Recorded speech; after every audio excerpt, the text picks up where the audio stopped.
Emma, þið börðust eins og ljón hérna lengi vel framan á þessu dattbotnina aðeins úr þessu þarna í lokin. Hvað að gerast hjá okkur, finnst þér?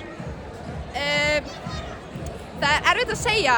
Við bara dettum aðeins úr okkar leik og planið okkar gengur ekki upp. Við ætlum að vera meira aggressíva varnarlega og síðan fara þær bara að setja stór skot og hlaupa svolítið í baki á okkur sem var svolítið planið okkar. Við ætlum að hlaupa í baki á þeim en það gekk ekki alveg.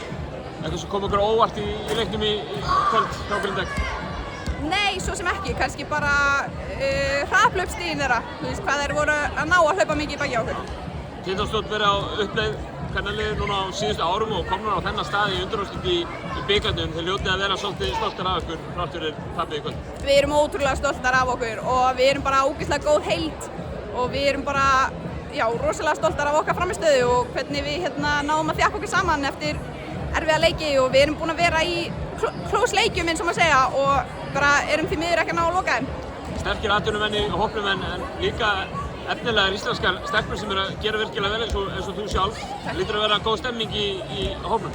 Það er góð stemming í hópnum og bara það er aldrei leiðilegt á æfingu, ég get sagt það.